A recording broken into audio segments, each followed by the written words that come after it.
नमस्कार. दीक्षा ॲप सुरू करण्यामागील मुख्य उद्देश काय आहे? आणि बरोबर उत्तर आहे शिक्षकांसाठी डिजिटल कंटेंट उपलब्ध करून देणे. मित्रहो, शिक्षक अभियोग्यता आणि बुद्धिमत्ता चाचणी म्हणजेच टेट 2025मध्ये 28 मेच्या शिफ्टला हे प्रश्न विचारण्यात आलेले आहेत दीक्षा ॲपवरील, आणि म्हणून तुमच्यासाठी हे प्रश्न मी घेऊन आलो आहे. आवडले असतील तर लाईक करा आणि शेअर करायचं आहे, सबस्क्राईब करा आणि हा व्हिडिओ पहा. बघा, पुढचा प्रश्न आहे, दीक्षा ॲपची सुरुवात कोणत्या वर्षी झाली? आणि बरोबर उत्तर आहे 2017 साली. दीक्षा ॲपची सुरुवात 2017 साली झाली आहे. पुढचा प्रश्न आहे, दीक्षा ॲपमधील QR कोड वापरून काय करता येते? आणि बरोबर उत्तर आहे थेट अध्ययन साहित्य पाहता येते. दीक्षा ॲपमधील QR कोड वापरून आपल्याला थेट अध्ययन साहित्य पाहता येते. पुढचा प्रश्न आहे, दीक्षा प्लॅटफॉर्मचा उपयोग कोण करू शकतो? आणि बरोबर उत्तर आहे शिक्षक, विद्यार्थी व पालक. बघा, दीक्षा प्लॅटफॉर्मचा उपयोग कोण कोण करू शकतं? शिक्षक, विद्यार्थी आणि पालक हे सगळेजण करू शकतात. पुढचा प्रश्न आहे, दीक्षा ॲपमधील खालीलपैकी कोणते साधन उपलब्ध नाही? आणि बरोबर उत्तर असणार आहे ऑप्शन सी, गेमिंग ॲप्स. बघा, ई बुक्स उपलब्ध आहेत, व्हिडिओ लेक्चर्स उपलब्ध आहेत, प्रशिक्षण मॉड्यूल उपलब्ध आहे, मात्र काय उपलब्ध नाही? गेमिंग ॲप्स उपलब्ध नाहीत. पुढचा प्रश्न आहे, दीक्षा ॲप कोणत्या प्रकारचा प्लॅटफॉर्म आहे? आणि बरोबर उत्तर आहे डिजिटल शिक्षण प्लॅटफॉर्म. दीक्षा ॲप हे डिजिटल शिक्षण प्लॅटफॉर्म आहे. पुढचा प्रश्न आहे, दीक्षा प्लॅटफॉर्म खालीलपैकी कोणत्या संस्थेने विकसित केले आहे? आणि बरोबर उत्तर असणार आहे NCERT. दीक्षा हे प्लॅटफॉर्म NCERT यांनी हे विकसित केलं आहे. पुढचा प्रश्न आहे, दीक्षा ॲपचा उपयोग करून शिक्षक काय करू शकतात? आणि बरोबर उत्तर आहे वरील सर्व, म्हणजे विद्यार्थ्यांना मूल्यांकन देणे, प्रशिक्षण घेणे आणि शैक्षणिक साहित्य तयार करणे हे सगळं शिक्षक करू शकतात. पुढचा प्रश्न आहे, दीक्षा ॲपमध्ये खालीलपैकी कोणते भाषिक पर्याय उपलब्ध आहेत? आणि बरोबर उत्तर असणार आहे बहुभाषिक पर्याय. बघा, दीक्षा ॲपमध्ये आपल्याला बहुभाषिक पर्याय उपलब्ध आहे. म्हणजे भारतामधील बऱ्यापैकी ॲपमध्ये भाषेमध्ये हे ॲप वापरू शकतो. पुढचा प्रश्न आहे, दीक्षा प्लॅटफॉर्मचा वापर शिक्षकांना कोणत्या प्रकारच्या प्रशिक्षणासाठी होतो? आणि बरोबर उत्तर आहे सतत व्यावसायिक विकास प्रशिक्षण, CPD. बघा, सतत व्यावसायिक विकास प्रशिक्षणासाठी दीक्षा ॲपचा वापर केला जाऊ शकतो. पुढचा प्रश्न आहे, दीक्षा ॲपमध्ये शिक्षकांना प्रशिक्षण पूर्ण केल्यानंतर काय दिले जाते? आणि बरोबर उत्तर आहे प्रमाणपत्र, सर्टिफिकेट दिलं जातं. पुढचा प्रश्न आहे, दीक्षा ॲपमधील QR कोड खालीलपैकी कोठे आढळतो? आणि बरोबर उत्तर आहे NCERT पुस्तकांमध्ये. बघा, मोबाईल सेटिंगमध्ये तर QR कोड नसणार आहे. ट्रेनच्या तिकिटावर दीक्षा ॲपचा काय उपयोग? आणि बँक पासबुकवर देखील दीक्षा ॲपच्या QR कोडचा काही उपयोग नाही. तर NCERTच्या पुस्तकांमध्ये आपल्याला QR कोड पाहायला मिळतं. पुढचा प्रश्न आहे, दीक्षा ॲप कोणत्या प्रकारच्या साधनावर चालतं? तर बरोबर उत्तर असणार आहे मोबाईल, टॅबलेट आणि संगणक या सगळ्यांवर चालतं. आणि LCDवर पण चालतं असं वाटतं मला, मात्र मोबाईल, टॅबलेट आणि संगणकावर तर चालतं.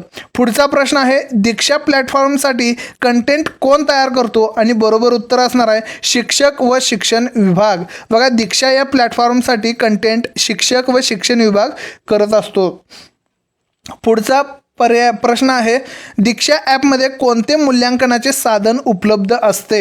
आणि बरोबर उत्तर आहे MCQ स्वरूपातील चाचण्या. दीक्षा ॲपमध्ये MCQ स्वरूपातील चाचण्या आपल्याला मूल्यांकनासाठी उपलब्ध करून दिले जातात.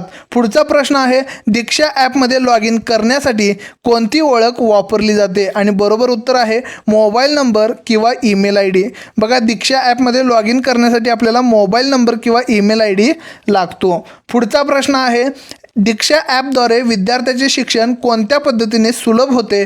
बरोबर उत्तर आहे डिजिटल कंटेंट, QR कोड आणि ऑडिओ आणि व्हिडिओ माध्यमांनी, म्हणजे दृकश्राव्य. बघा, या पद्धतीनं काय होतं? शिक्षण सुलभ होतं. पुढचा प्रश्न आहे, दीक्षा ॲपमध्ये माय कोर्सेसमध्ये काय आढळते? आणि बरोबर उत्तर आहे पूर्ण झालेली व सुरू असलेली कोर्सेसची यादी.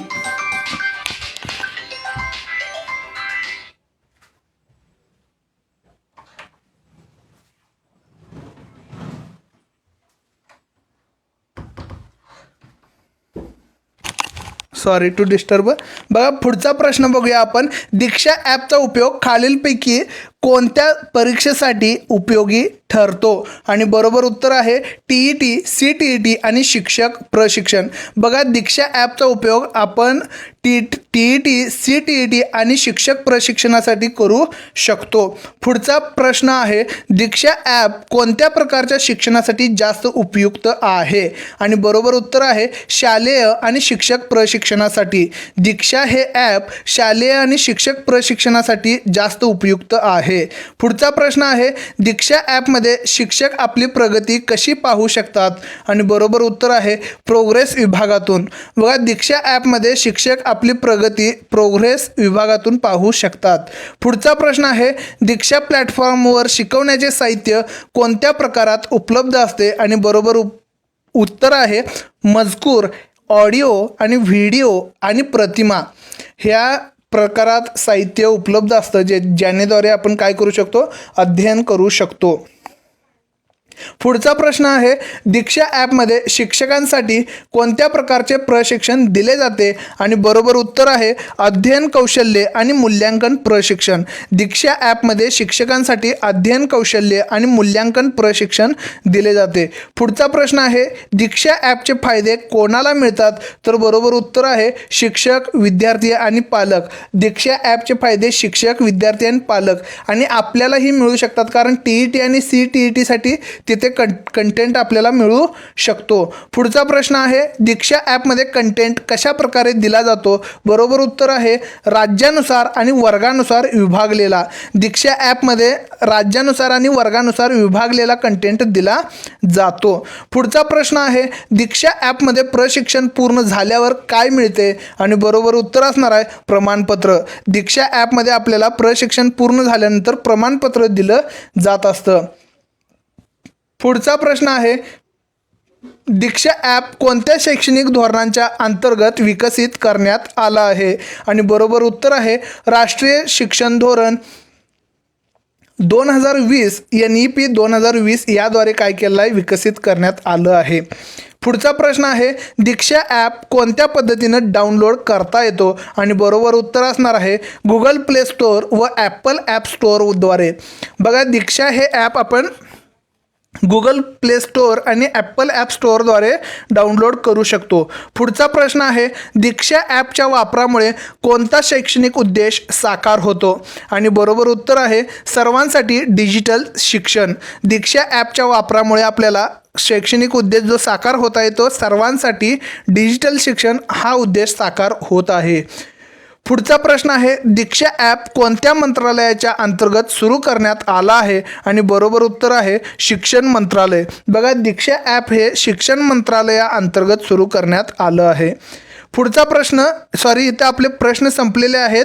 आणि हा व्हिडिओ तुम्हाला कसा वाटला आणि यासारखे आणखी इतर टॉपिक जे नवीन आता आपल्याला भरतीमध्ये विचारले जात आहेत त्याबद्दलचे प्रश्न घेऊन येऊ का हे कमेंटमध्ये सांगा. आणि हा व्हिडिओ आवडला असेल तर लाईक करा, शेअर करायचा आहे मित्रांसोबत जेणेकरून त्यांना देखील मदत होईल आणि सबस्क्राईब करायचं आहे. शिक्षक अभियोग्यता आणि बुद्धिमत्ता चाचणीसाठी तुम्हाला खूप साऱ्या शुभेच्छा.